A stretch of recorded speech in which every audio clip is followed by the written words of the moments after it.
Bonsoir à toutes et à tous et merci d'être avec nous dans le programme du soir sur New World Info. Ce mercredi, nous allons parler dans le décryptage de l'actualité pour commencer de l'Algérie et la France, la question des otages et ces propos du Premier ministre algérien. Les rançons nourrissent le terrorisme. On en parle tout de suite avec notre éditorialiste Mamadou Diouf. Bonsoir Mamadou Diouf. Bonsoir Samuel. Le Premier ministre algérien Abdelaziz Djerad a regretté le paiement de rançon pour libérer des otages dans une référence implicite à la France après la récente libération au Mali de 4 otages, dont une française. L'Algérie prend acte avec une grande préoccupation de la poursuite de transferts au profit des groupes terroristes de fonds colossaux au titre de rançon pour la libération des otages, une démarche qui sape nos efforts de lutte extraordinaire, de lutte antiterroriste, a déclaré le Premier ministre Djerad lors de la 14e session extraordinaire de la conférence des chefs d'État et de gouvernement de l'UA. Mamadou Diouf, les propos du Premier ministre algérien sonnent comme un réquisitoire contre la méthode française de libération des otages. Est-ce que ces propos se justifient?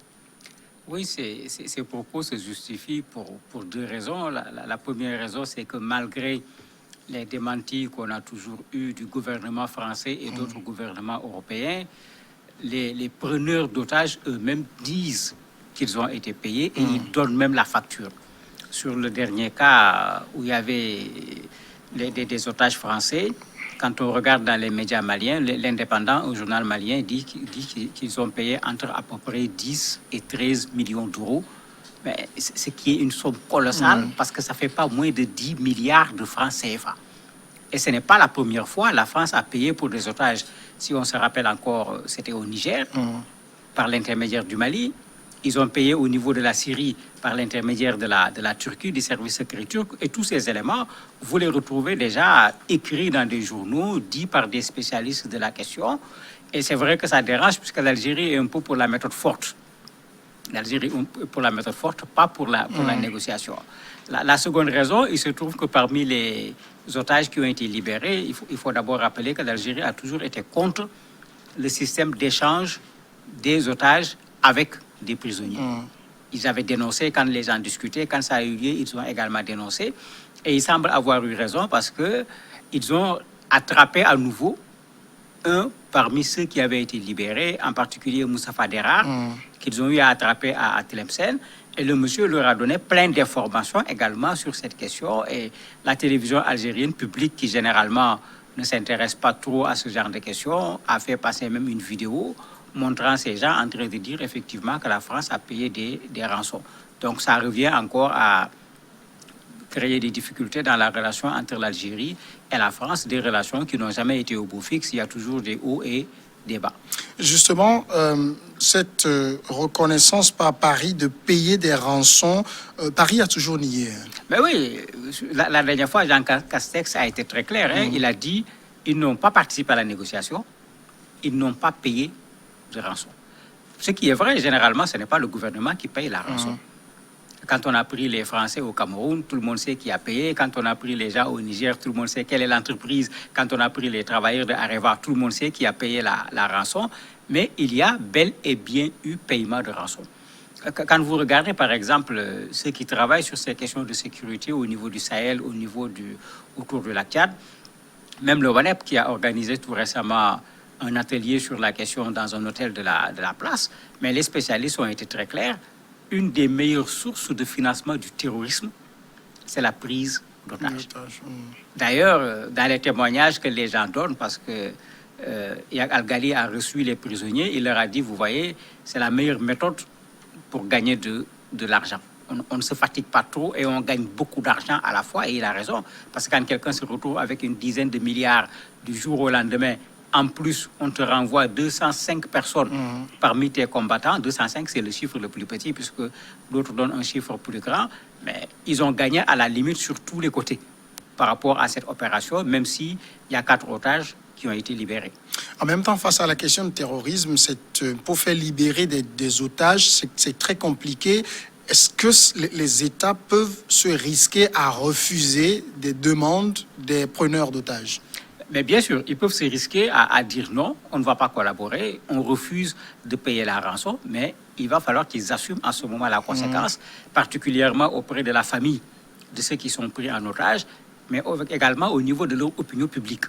Et souvent, vous avez vu l'attitude de l'opinion publique, au bout d'un certain temps, c'est des images de ces otages qu'on prend, qu'on met dans les immeubles, on en parle un peu partout. Ça crée une pression qui ne dit pas son nom sur l'État pour lui dire, mais attendez, il y a un de nos concitoyens qui est pris en otage.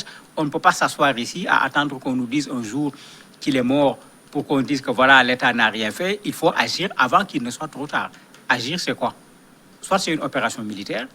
Il faut savoir d'abord où se trouve l'otage, ce qui est extrêmement compliqué quand il s'agit de ce Sahel qui est extrêmement vaste.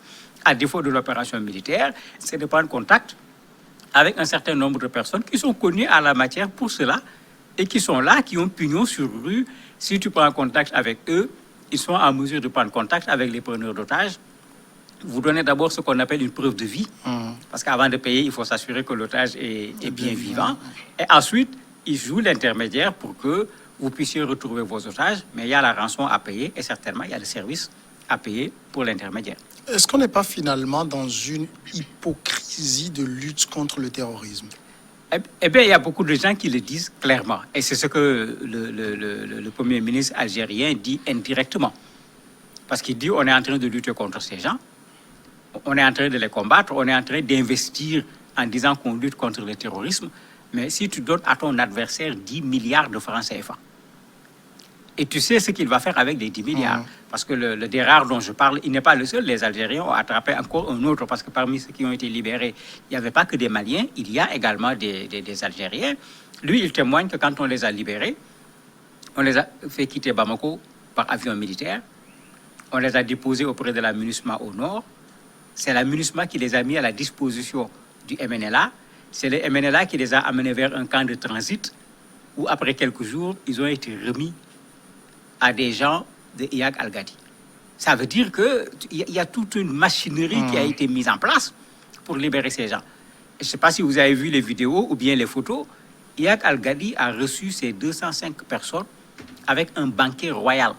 On a creusé la terre pour transformer cela en sorte de tranchée, pour en faire un fourneau, mais les animaux, les moutons, les chèvres étaient posés par dizaines pour faire un banquet à l'honneur de ces gens qui ont été libérés. Mieux, le groupe auquel appartient Moustapha Dérard, quand il repartait, Iyad Al-Ghadi a remis à chacun d'entre eux $1000 plus une Kalachnikov. Mais ça veut dire qu'on a libéré les otages, effectivement, mais on lui a redonné une arme. C'est pour faire quoi? On lui a remis de l'argent. C'est pour faire quoi? C'est pour le retransformer en un combattant.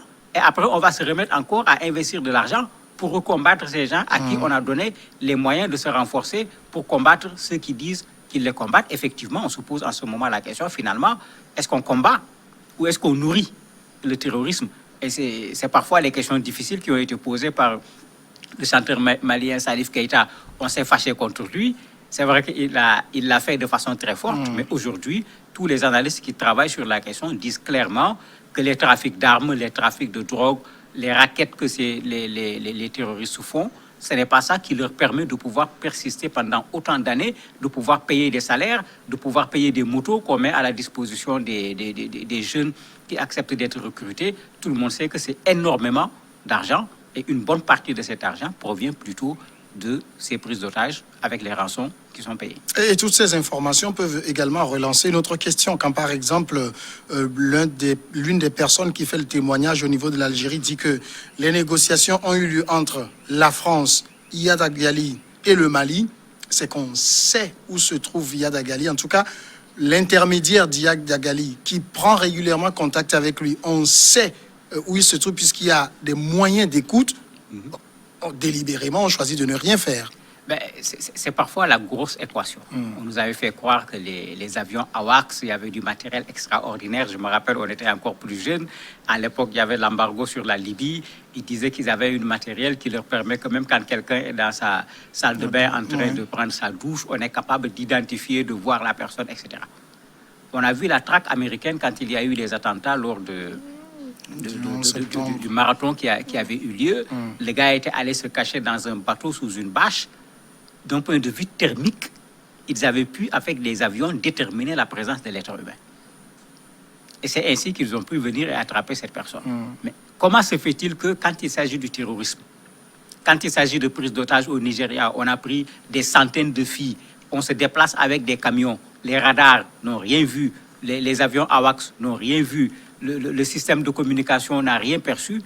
Mais c'est ça qui crée ce doute qui parfois ouvre la porte, certes, à des interprétations qui sont fantaisistes, mais les gens ont raison quand on pose la question, pourquoi autant de pays? Pourquoi autant de militaires? Pourquoi autant de moyens? Et au lieu qu'on voit le terrorisme baisser, le terrorisme augmente dans ces pays. Non seulement il augmente, il devient de plus en plus violent. Et aujourd'hui, au lieu de rester au Nigeria, au Mali, où ça avait commencé, ce terrorisme est en train d'aller gangréner un certain autre nombre de pays. Mais les gens ont raison de se poser la question, pourquoi autant d'investissements, autant de pays qui disent combattre le terrorisme, et au résultat, on voit plutôt un développement du terrorisme. Et à Al-Ghali, tout le monde sait que quand il est malade, il va se soigner en Algérie. C'est du connu. C'est du particulièrement connu. La zone qu'ils occupent, les gens le savent. Peut-être ils ne savent pas où il est le lundi, où il est le mardi. Mais l'espace géographique est connu. On sait où se trouve l'État islamique, on sait où se trouve EIGS. Les gens savent très bien où se trouvent les gens également de Amadou Koufa. Ce n'est pas des données que nous allons apprendre à ceux qui disent qu'ils luttent contre le terrorisme. Finalement, en faisant ces révélations qui pointent directement la France, qu'est-ce que l'Algérie cherche? En fait, l'Algérie a déjà plusieurs problèmes avec la France qui ne sont pas encore résolus. Mais il y a un problème récent qui a créé le froid à nouveau entre l'Algérie et la France. Dans sa politique de sécurité, la France a décidé de renvoyer les personnes qui sont en situation irrégulière. Puisque si vous avez vu une partie des attentats tout récemment, c'est des personnes en situation irrégulière qui sont venues de façon récente en France. Et la France veut en profiter pour renvoyer également ces personnes en situation irrégulière qui sont des personnes radicalisées. L'Algérie a refusé catégoriquement de recevoir ces personnes. Donc il y a déjà ce froid-là entre les deux pays et certainement on y a tout simplement ajouté cette affaire parce que la position de l'Algérie est une position radicale. Officiellement, c'est cette même position radicale qui est la position de la France, mais dans la pratique, plusieurs gens ont montré que la France a bel et bien, par des intermédiaires, payé des rançons. En même temps, est-ce que l'Algérie également n'entretient pas un certain nombre de terroristes qui déstabilisent d'autres pays comme Iyad Al-Ghali? C'est pourquoi j'ai dit qu'il se soigne là-bas. C'est écrit depuis fort longtemps. On sait où il est. C'est des rares que les Algériens ont pris. Mais ils l'ont pisté. Puisqu'ils savaient parmi les prisonniers libérés qui étaient les Algériens. Ils savent où il habite. Ils savent qu'il était de Tlemcen. Ils savaient que celui-là aura tendance au moins à venir voir sa famille. Ils l'ont pisté depuis le Mali. Quand il a traversé la frontière, ils se sont mis à le suivre jusqu'à pouvoir le capturer. C'est eux-mêmes qui le disent. Ce qui veut dire que même ce qui se passe, je ne dis pas à l'Algérie, mais même ce qui se passe au niveau du Mali, les Algériens surveillent. N'oublions pas qu'avec le MNLA, les Algériens sont là, c'est eux les gros défenseurs de cet accord de paix que certains des Maliens remettent en cause. Alors qu'à chaque fois que quelqu'un touche à cet accord de paix, vous avez Alger qui tape du pied, j'allais dire, sur la table pour dire non, ne touchez pas à cet accord de paix parce que ça permet un peu à l'Algérie de rejeter la violence vers le Mali et de protéger son espace et de donner à certains, il faut les appeler comme ça, qui sont à peu près ses alliés, de pouvoir se réfugier sur le sol algérien. Et Iyad Al-Ghali, tout le monde considère que son véritable refuge se trouve sur le sol algérien. Mamadou Diouf, merci d'avoir répondu à nos questions. C'est moi qui vous remercie. Nous passons maintenant à la pause et juste derrière l'invité.